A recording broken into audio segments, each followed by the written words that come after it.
Kali ini saya akan membahas tentang perbedaan antara marketing dengan penjualan. Kalau kita berbicara soal marketing atau pemasaran, memang orang seringkali melihat adanya kesamaan atau sering mencampur adukan antara pemasaran dan penjualan. Padahal ini adalah dua hal yang berbeda. Pemasaran tujuannya adalah positioning.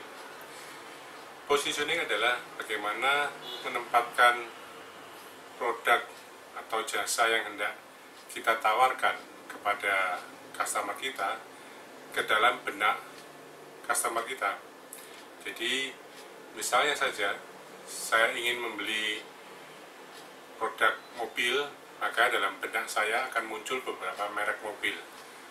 Ketika muncul beberapa merek mobil itulah terjadi positioning di dalam benak saya. Misalnya mobil merek A itu kualitasnya bagus, harganya mahal. Mobil merek B misalnya kualitasnya bagus, harganya agak lebih murah. Nah, inilah positioning.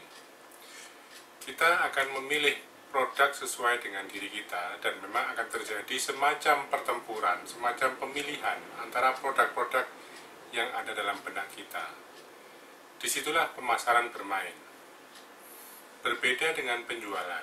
Penjualan adalah sebuah proses di mana kita membujuk atau merayu orang untuk membeli produk kita.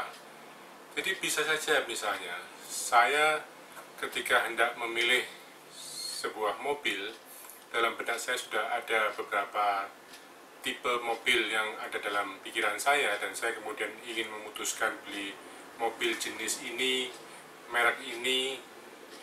Namun ketika saya pergi ke sebuah pameran mobil, kemudian ada seorang penjual yang dengan piawainya menawarkan produk mobil tertentu, dan akhirnya saya terbujuk untuk membelinya.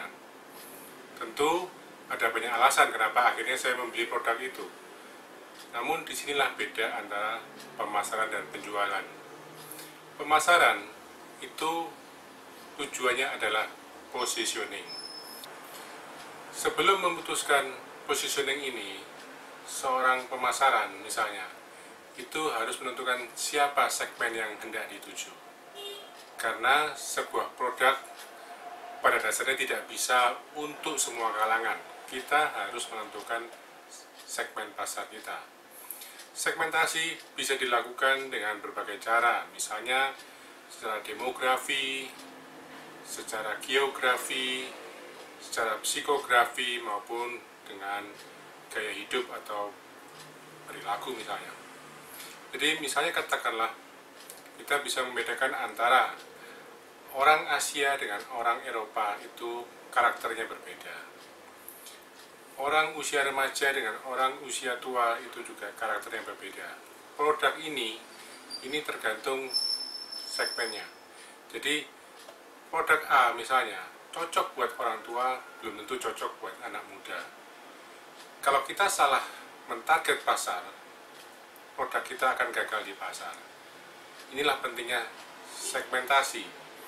Setelah kita melakukan pemilahan-pemilahan, atau segmentasi itu lebih pada ketika setelah kita melakukan pemilihan dan kemudian melakukan pengelompokan pada komunitas atau orang-orang yang sejenis, itu kita akan memilih mana yang akan menjadi target kita. Dan disitulah nanti kita akan melakukan yang namanya positioning melalui sebuah tools yang disebut marketing mix atau bauran pemasaran. Di sana ada 4 hal, yaitu ada price, harga, ada promotion atau promosi, ada place atau tempat, dan juga ada produk. Nah, baik price, promotion, place maupun produk itu harus didesain atau harus kita kembangkan sesuai dengan target pasar. Jangan sampai misalnya target pasarnya untuk kelas menengah bawah misalnya, tetapi kita memasang promosinya di media kelas atas, atau sebaliknya, produk kita untuk kelas atas kita pasang di media yang untuk kelas bawah, atau kita membuka toko kita yang untuk kelas atas tapi di sebuah tempat yang banyak pengunjungnya adalah justru kelas menengah bawah. Di sini akan menjadi kesalahan.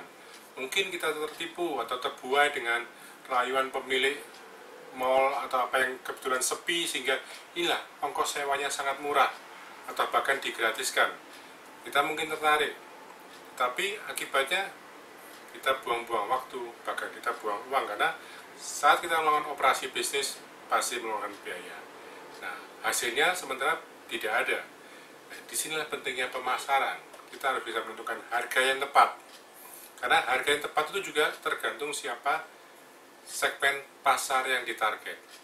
Kemudian kita harus menentukan jenis promosinya, kita juga harus menentukan tempatnya dan produknya itu sendiri. Kita tahu bahwa orang kelas atas itu memiliki suatu sifat yang khusus. Sering kali ketika saya bertanya, apa bedanya kelas atas? Banyak yang bilang bahwa, oh mereka uangnya banyak. Bukan itu. Orang kelas atas itu cenderung detailnya sangat jeli. Jadi ketika beli baju, dia akan mencari yang jahitannya benar-benar rapi.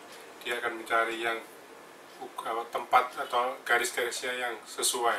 Ketika dia beli rumah, dia akan memilih yang pemasangan keramiknya itu juga sangat detail, sangat rapi.